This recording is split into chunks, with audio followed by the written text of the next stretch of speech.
Whatever exists, whatever in creation exists without my knowledge, exists without my consent. These anonymous creatures may seem little or nothing in the world, yet the smallest crumb can devour us. Any smallest thing beneath yon rock out of men's knowing. Only nature can enslave man, and only when the existence of each last entity is routed out and made to stand naked before him will he be properly suzerain of the earth.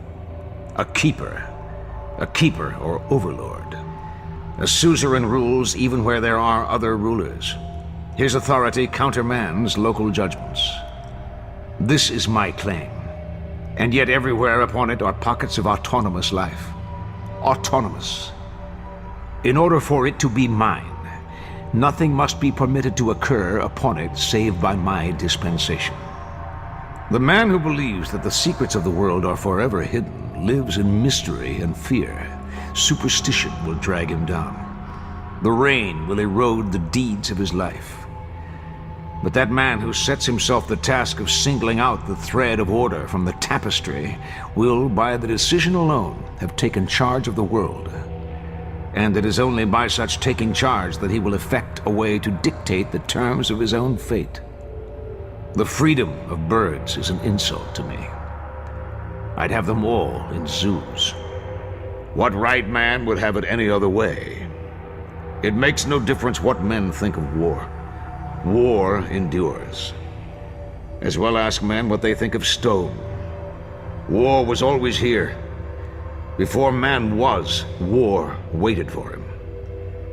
The ultimate trade awaiting its ultimate practitioner. That is the way it was and will be. That way and not some other way. It's your own trade we honor here. Why not rather take a small bow? Let each acknowledge each. War. War is your trade, is it not? Mine too, very much so. All other trades are contained in that of war. It endures because young men love it, and old men love it in them. Those that fought, those that did not. Men are born for games, nothing else. Every child knows that play is nobler than work. He knows too that the worth or merit of a game is not inherent in the game itself, but rather in the value of that which is put at hazard.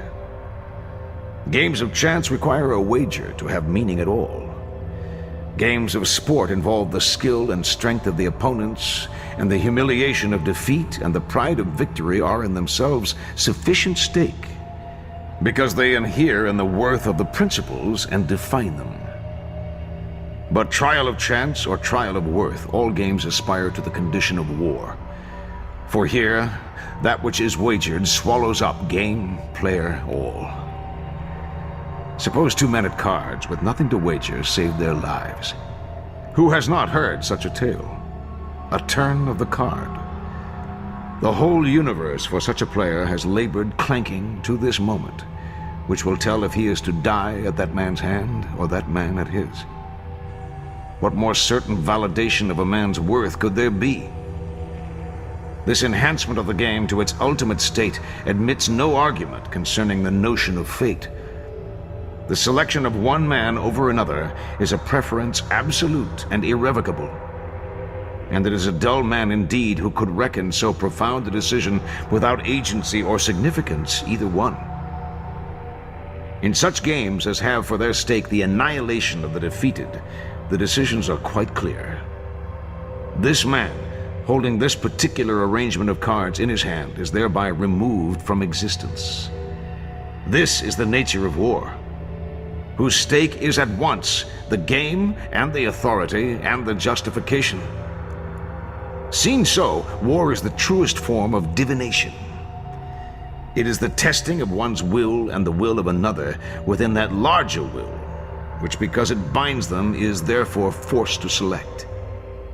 War is the ultimate game, because war is at last a forcing of the unity of existence. War is God.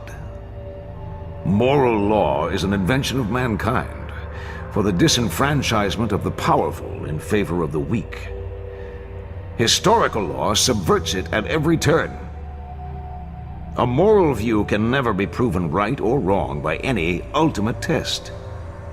A man falling dead in a duel is not thought thereby to be proven in error as to his views.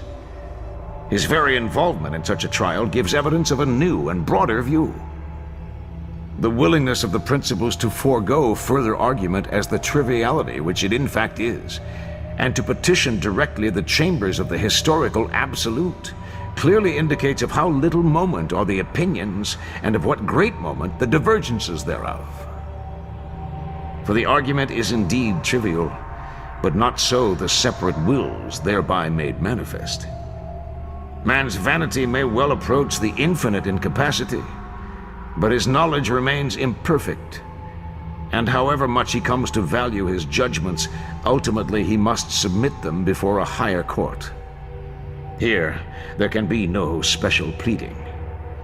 Here are considerations of equity and rectitude and moral right rendered void and without warrant. And here are the views of the litigants despised. Decisions of life and death, of what shall be and what shall not, beggar all questions of right. In elections of these magnitudes are all lesser ones subsumed, moral, spiritual, natural.